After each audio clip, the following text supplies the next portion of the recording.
అన్న అలాగే ప్రజెంట్ చూసుకుంటే హేమ రేవ్ పార్టీ రేవ్ పార్టీలో హేమ దొరికిపోయింది. ఇప్పుడు బ్లడ్ శాంపుల్ కూడా వచ్చేసింది. సో ఆమె డ్రగ్స్ తీసుకున్నట్టు బయట పడిపోయింది.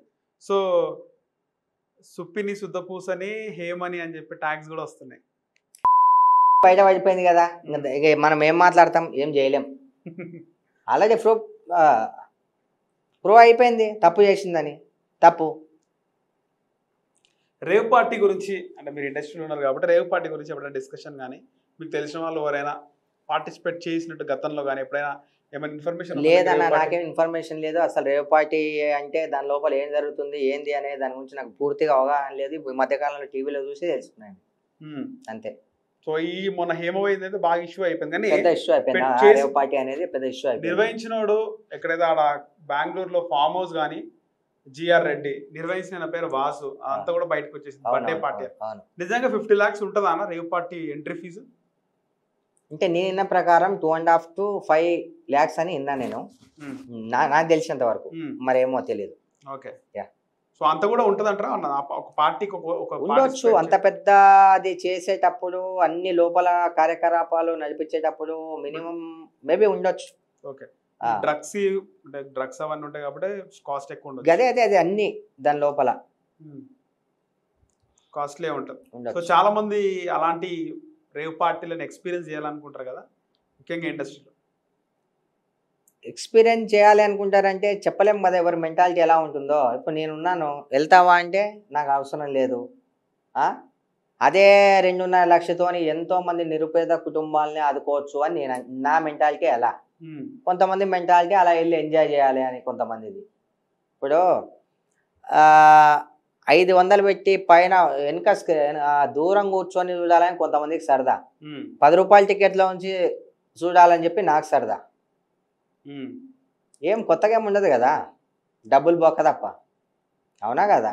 మనం ఎక్కడో పోయి ఏదో చేసే బదులు కూర్చున్నాలో అన్నీ చేసుకుంటే మంచిగా ఉంటుంది కదా అనే నా అభిప్రాయం. ఆ చెడు మీద ఉపయోగించే పైసలు మంచి మీద ఉపయోగిస్తే బాగుంటుంది అని అనుకుంటా నేను. ఓకే, సో ఆ పైసలతోని లేని వాళ్ళకి పెట్టచ్చు అంటావు అంతే. సో హేమ కవర్ చేసుకునే ప్రయత్నం చేస్తుంది కదా, ఏం చెప్తారన్న దాని మీద? అన్నా ఎంత ఏమానే కాదు, ఎవరైనా సరే ఎంత పని చేసినా, ఎంత మంచి పని చేసినా, ఎంత కవర్ చేసుకున్నా నిజం అనేది ఏదో ఒక రోజు బయటపడుతుంది. నిజం నిప్పు లాంటిది, ఎప్పుడైనా బయటపడుతుంది. జెన్యున్గా ఉండే వ్యక్తికి కొంచెం బాధలు వచ్చినా సరే కొంచెం తర్వాత చాలా మంచి రోజులు వస్తాయి. జెన్యున్గా లేకుండా ఎప్పుడు పగ నింపుకొని వెన్నుపోటు పొడుద్దాము, లంగ పనులు చేద్దాం అనుకునేవానికి ఫస్ట్ సంతోషంగానే ఉంటుంది, దాని తర్వాత కంపల్సరీ ఫలితం 100% వస్తుంది. అయితే ఇప్పుడు మా అసోసియేషన్లో ఉంది హేమ, మూవీ ఆర్టిస్ట్ అసోసియేషన్లో ఉంది, ఆమెను సస్పెండ్ చేయాలని కరాటే కళ్యాణ్ లాంటి వాళ్ళు. కరెక్టే చెప్పింది కరాటే కళ్యాణి. అట్లాంటి వాళ్ళని ఎందుకు ఏం నేర్చుకుంటాం అలాంటి వాళ్ళని చూసి? అవునా కదా? కూడా అంతేనా? తీసేస్తే కథం, ఇంకా కథం. ఇలా ఆమె దొరికిందని చెప్పి వాళ్ళని విమర్శిస్తలేం మనం. ఎవరికి ఎప్పుడు ఏ పొజిషన్ వస్తుందో చెప్పలేం. తప్పు చేసిందని మాత్రమే చెప్తున్నా నేను.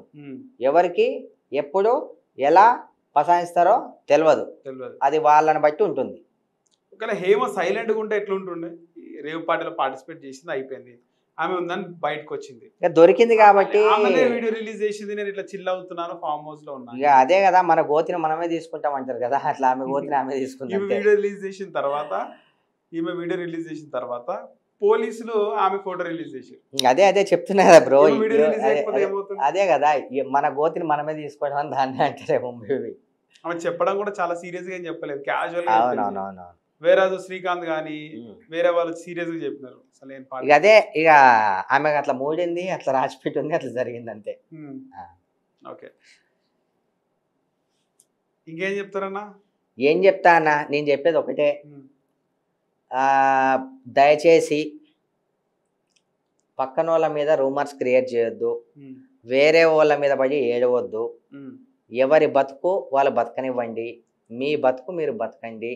పక్కన వాళ్ళకు ఒక వేలు చూపించేటప్పుడు మనమేంది అనేది చూసుకోండి. మనకు వేరే వాళ్ళతో పని లేదు. మీ కుటుంబం, మీ తల్లిదండ్రి, మీ భార్య బిడ్డలు, మీ లైఫ్ అలా ఉంటే చాలా బాగుంటుంది. మీరు పక్కన వాళ్ళ లైఫ్ని డిస్టర్బ్ చేయాలనుకుంటే ఫస్ట్ మీ లైఫే డిస్టర్బ్ అవుతుంది.